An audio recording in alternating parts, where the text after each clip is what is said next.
Hello friend, my YouTube channel study with Burman में आप सबका स्वागत है। आप सब कैसे हो? उम्मीद करते हैं बहुत अच्छे और स्वस्थ होंगे। फ्रेंड, आज हम बात करेंगे लैंगिक असमानता की। कल हमने कास्ट से कुछ क्वेश्चन दिए थे। आज हम लैंगिक असमानता पर बात करेंगे। थोड़ा तबीयत ठीक नहीं है, इसलिए काफ़ी चीज़ें आपकी नहीं करा पा रहे हैं डिटेल से क्वेश्चन, लेकिन आज हमने आपके लिए थ्योरी क्लास लाया है लिंग असमानता।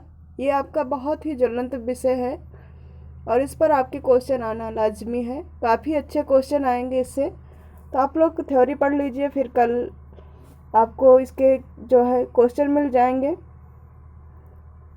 तो चलिए शुरू करते हैं आज की क्लास। जो लोग चैनल पर पहली बार विजिट कर रहे हैं, प्लीज़ चैनल को सब्सक्राइब कर दीजिएगा, वीडियो को एक लाइक कर दीजिएगा और वीडियो को अधिक से अधिक शेयर कीजिएगा। सबसे पहले बात करेंगे कि लिंग असमानता है क्या। तो उसे हम एक डिफिनीशन के माध्यम से यानी परिभाषा के माध्यम से समझेंगे। लिंग सामाजिक सांस्कृतिक शब्द है।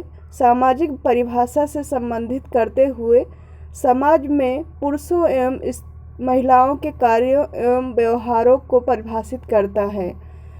लिंग जो है स्त्री पुरुष के जो कार्य होते हैं और व्यवहार होते हैं, उन्हीं के आधार पर लिंग का विभेदन किया जाता है और इसके साथ साथ ही शारीरिक बनावट के आधार पर भी इसका विभेदन किया जाता है। लेकिन यहाँ पर असमानता की बात की जाएगी, न कि उसे हम डिवाइड कर रहे हैं। यहाँ पर जो लिंग विभेद है उसके बारे में बात करेंगे, तो वो है क्योंकि आपके टॉपिक में ये आया हुआ है तो हमें इस पर बात करनी होगी। तो जैसे स्त्री पुरुष के कुछ कार्य अलग अलग बटे होते हैं। जैसे स्त्रियों को घर के कार्य के लिए समझा जाता है कि वो केवल घर के ही कार्यों के लिए है और पुरुष को बाहर के कार्यों के लिए माना जाता है। लेकिन वर्तमान समय में ऐसा नहीं कहा जा सकता है। वर्तमान समय में स्त्रियां भी पुरुषों के साथ कंधे से कंधा मिलाकर चल रही हैं, तो यहाँ पर लैंगिक असमानता दिखती है। उसी पर हम बात करेंगे। आगे देखेंगे लैंगिक असमानता कहाँ कहाँ पर है, कैसे है। लैंगिक असमानता का तात्पर्य लैंगिक आधार पर महिलाओं के साथ भेदभाव से है। परंपरागत रूप से समाज में महिलाओं को कमजोर वर्ग के रूप में देखा जाता रहा है। यानी पहले प्राचीन समय से ही जो महिलाओं को कमज़ोर वर्ग के रूप में देखा जाता है, उन्हें ये कहा जाता है कि ये कोमल हैं, कमज़ोर हैं। लेकिन वहीं एक सॉन्ग बहुत अच्छा आता है, कभी कभी वो एक कार्यक्रम के माध्यम से भी चल रहा था, कोमल है कमज़ोर नहीं, शक्ति का ही नाम नारी है। वो वाला आप याद कर लिए, उसमें पूरी चीज़ें आपको बताए, उससे पता चल जाती है, पूरी व्याख्या उसमें दी हुई है उस गाने में, ये लाइन जो है। तो उसी तरीके ये जो परंपरागत रूप से यानी ये पहले से ही चला आ रहा है, प्राचीन समाज से ही चला आ रहा है, प्राचीन समय से ही चला रहा है समाज में कि महिलाओं को कमज़ोर समझा जाता है, उन्हें घर की चारदीवारी के अंदर ही रखा जाता था। आगे देखेंगे वह घर समाज दोनों जगहों पर शोषण अपमान भेदभाव से पीड़ित होती है। यानी महिलाओं के साथ हर जगह भेदभाव होता है, शोषण होता है, अपमान होता है और ये इसीलिए असमानता का स्तर देखा जाता है। आगे बात करेंगे, ये एक रिपोर्ट के अनुसार हम बता रहे हैं, आपके क्वेश्चन में ये पॉइंट आएगा। वैश्विक लैंगिक अंतराल सूचकांक 2022 के में भारत 153 देशों में 112वें स्थान पर रहा है। यानी जो हमारे यहाँ लिंग भेदभाव है, 153 देशों में जब ये सर्वे किया गया तो उसमें ये पता चला कि जो भारत में इसका स्थान जो है वो 112वें स्थान पर है। तो आप सोच सकते हैं कि हमारे देश की क्या दशा है। यानी यहाँ भी बहुत अच्छे तरीके से आप देख सकते हैं कि लैंगिक असमानता होता है। आपके घरों में ही देखा जाता होगा, लड़कियों को बाहर निकलने के लिए रोका जाता है, अकेले जाने के लिए मना किया जाता है, जबकि लड़कों के साथ ऐसा नहीं होता है। उन्हें हर कार्य के लिए एकदम छूट मिलती है, लेकिन लड़कियों के लिए सारे कामों के लिए छूट नहीं मिलती है। यही है भेदभाव, यही है लैंगिक असमानता। उन्हें हर जगह छूट नहीं मिलती, नहीं तो वो और भी अच्छा कार्य कर सकते हैं, जबकि महिलाएं पुरुषों से अधिक कार्य करने में सक्षम हैं, हम कह सकते हैं, क्योंकि आप उसका उदाहरण देख सकते हैं। चाहे वो मीराबाई चानू हो खेल में, या फिर वैज्ञानिक दृष्टि से देखें तो हमारे देश में अनेक महिलाएं हैं जो विज्ञान में बहुत आगे हैं, शोध कार्यों में लगी हुई हैं और वो बहुत अच्छी सफलता भी प्राप्त कर रही हैं, चाहे वो सिने जगत हो या सामाजिक कार्यों में हो या राजनीतिक क्षेत्र में, हर जगह बहुत आगे हैं। फिर भी उन्हें कहीं ना कहीं इसका सामना करना पड़ जाता है, भेदभाव का। तो आगे देखेंगे, देखिए यहाँ पर 112वें स्थान पर रहा है। इससे साफ तौर पर अंदाज़ा लगाया जा सकता है कि हमारे देश की लैंगिक भेदभाव की जड़ें कितनी मजबूत और कितनी गहरी हैं। ये तो आपने देखा, और ये ना हो तो आप लोग इसका स्क्रीनशॉट ले लीजिएगा। बहुत अच्छा क्वेश्चन रहेगा, आपको अच्छे से याद रखना होगा। बस इतना याद रखना होगा कि 2022 में जो लैंगिक असमानता है उसमें हमारा देश जो है वो किस स्थान पर है, तो वो 112वें स्थान पर है। क्वेश्चन थोड़ा घुमा के भी पूछा जा सकता है, किसी तरीके से पूछा जा सकता है, लेकिन ये पॉइंट को आप लोग स्क्रीनशॉट ले लीजिए। आगे देखेंगे लैंगिक असमानता के क्षेत्र कौन कौन से हैं, यानी कहाँ कहाँ पर आपको देखने को मिलेगा। सामाजिक क्षेत्र में देखेंगे, सबसे पहला सामाजिक क्षेत्र में भारतीय समाज में प्रायः महिलाओं को जो है घरेलू कार्यों के लिए ही अनुकूल माना गया है। यानी हमारे समाज में जो है महिलाओं को घरेलू कार्यों के लिए ही माना गया। उन्हें ये कहा जाता है कि वो घर की चारदीवारी के अंदर ही रहना ठीक होता है उनके लिए। घर के कार्यों जैसे उनको भोजन की व्यवस्था करना, बच्चों का लालन पालन करना, इससे सभी कार्यों के लिए ही वो बनी हुई है। ऐसी मान्यता दी जाती है प्राचीन समय से। उन्हें यही समझाया जाता है कि आपको ये कार्य करने ही करने हैं, आपको घर में रहना है, घर के देखभाल करना है, बड़े बूढ़ों की देखभाल करनी है, बच्चों की देखभाल करनी है, यही आपका कर्म है, कर्तव्य है। ऐसा असमानता आपको देखने को मिलती है। दूसरा है आर्थिक क्षेत्र। आर्थिक क्षेत्र में आप देख सकते हैं कि आर्थिक क्षेत्र में महिलाओं को पुरुषों के बराबर श्रम में काफ़ी अंतर होता है और उन्हें उसके बराबर वेतन भी नहीं दिया जाता है। पुरुषों के बराबर वेतन भी नहीं दिया जाता है। और औद्योगिक क्षेत्र जहाँ है वहाँ पर पुरुषों को सबसे पहले दिया जाता है और सरकार करने का, महिलाओं को उतना नहीं दिया जाता है और वेतन भी उनकी अपेक्षा कम ही दिया जाता है। तो इस तरह आप देख सकते हैं, चाहे आप ग्रामीण क्षेत्र में अगर जो रहते होंगे उन्हें एक एग्जाम्पल मिल जाएगा कि वहाँ पर जो पुरुष वर्ग होता है काम करने का, उन्हें अधिक दिया जाता है उसका पारिश्रमिक, और महिलाओं को कम दिया जाता है। इसी तरीके आप हर क्षेत्र में देख सकते हैं।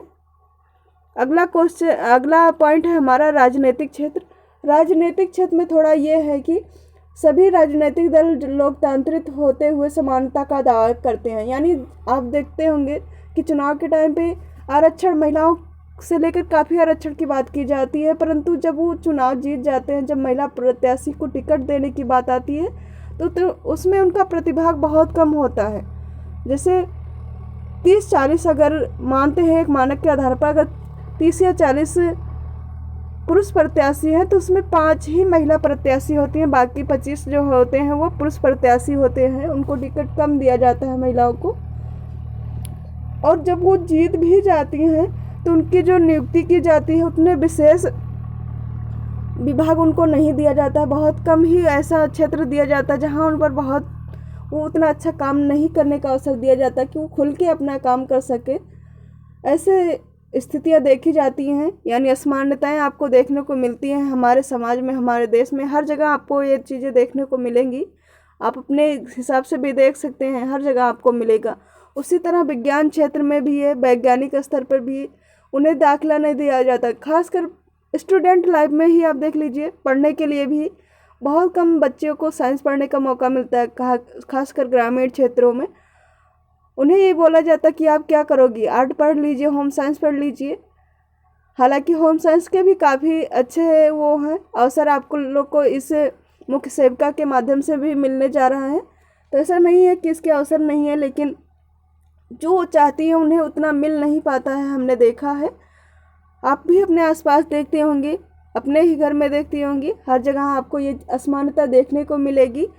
आगे मनोरंजन की बात करें तो सिने क्षेत्र में भी उन्हें काफ़ी मशक्क़त करनी पड़ती है और प्ले रोल जहाँ पर होता है वहाँ पुरुष को ही प्रधानता दी जाती है। फिल्मों में भी और भी क्षेत्रों में उन्हें पुरुष को ही श्रेष्ठ माना जाता है। हर जगह आपको देखने को मिलेगा ये चीज़ें। खेल जगत में उतना, जैसे आप क्रिकेट को ही ले लीजिए, जितना पुरुषों की क्रिकेट की चर्चा होती है उतना महिलाओं की क्रिकेट की उतनी चर्चा नहीं होती, जबकि सेम ही होता है उनका भी खेल उसी तरह। लेकिन ऐसा नहीं है कि महिलाएं उसमें आगे नहीं है, काफ़ी महिलाएं आगे हैं, जैसे मीराबाई चानू हुई या पीटी उषा हुई। ऐसे ही बहुत महिलाएं हैं जो काफ़ी आगे गई हैं, सानी मिर्जा से लेकर कई महिलाएं हैं जो इसमें काफ़ी योगदान दे रही। वर्तमान समय भी काफ़ी महिलाएं हैं। आखिर देखेंगे, ये तो असमानता के क्षेत्र रहे हैं, ये आपके क्षेत्र पूछे जा सकते हैं एग्जाम में, तो हमने इसे अपना बहुत ज़्यादा डिटेल नहीं दिया क्योंकि आप लोग को डिटेल पढ़ना अच्छा नहीं लगता है। क्वेश्चन के माध्यम से ही समझाएंगे आगे जब क्लास लेके आएंगे इसकी क्वेश्चन आंसर से। लैंगिक असमानता के कारक क्या हैं? सामाजिक, आर्थिक, राजनीतिक प्रगति के बावजूद वर्तमान भारतीय समाज में सत्तात्मक मानसिकता जटिल रूप में व्याप्त है। यानी जो हमारा देश है, समाज है, वो सामाजिक, आर्थिक और राजनीतिक रूप से बहुत प्रगति कर चुका है वर्तमान समय में, फिर भी वहाँ पर मानसिकता जो है वही पुरानी अभी भी काफ़ी व्याप्त है, यानी जटिल रूप में बनी हुई है। महिलाओं को एक जिम्मेदारी और बोझ समझा जाता है, ये सही बात है, आप लोग भी देखती होंगी ये चीज़ें।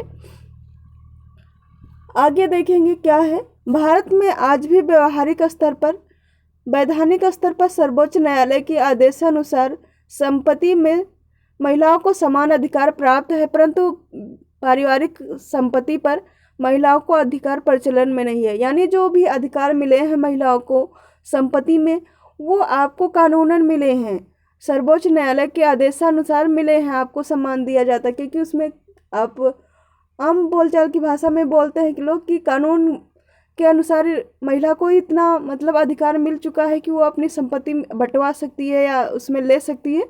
लेकिन जो मतलब अपनी मेंटलिटी होनी चाहिए वो नहीं है कि हाँ कानून ही नहीं, हमें भी, हमारा भी ऐसी सोच होनी चाहिए कि हर महिला का अधिकार होता है संपत्ति में। ऐसी सोच नहीं है आज भी हमारे समाज में। जो कुछ भी अधिकार दिया गया है वो कानून के द्वारा ही मिला है भारत में। आगे देखेंगे, राजनीतिक स्तर पर पंचायती राज व्यवस्था को छोड़कर उच्च प्रधानी नहीं रहेगा ये।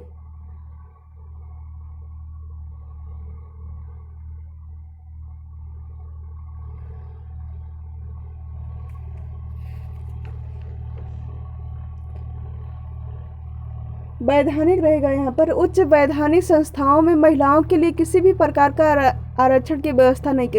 यानी जो भी यहाँ पर आरक्षण के द्वारा ही जो कुछ भी मिला है महिलाओं को अधिकार, वो सारा आपकी पंचायती राज व्यवस्था से मिला है, यानी आपके कानून से मिला है। वैसे सामान्य रूप से जो समाज जो है कभी मान्यता नहीं दे रहा है, आज भी बहुत कम मिल रहा है। हाँ, लेकिन इस समय थोड़ा हो गए, लोगों की मानसिकता थोड़ा बदल रही है, ऐसा नहीं है कि, लेकिन अभी कुछ लोग हैं जो अपनी मानसिकता बदलना ही नहीं चाहते हैं।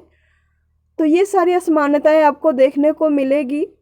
ये सभी असमानता लैंगिक की है। लड़के लड़कियों में काफ़ी भेद किया जाता है। खाने पीने से लेकर हर चीज़ों में भेदभाव मिलते हैं, आपको देखने को मिलेंगे। काफ़ी उदाहरण कई जगह पर मिलेंगे।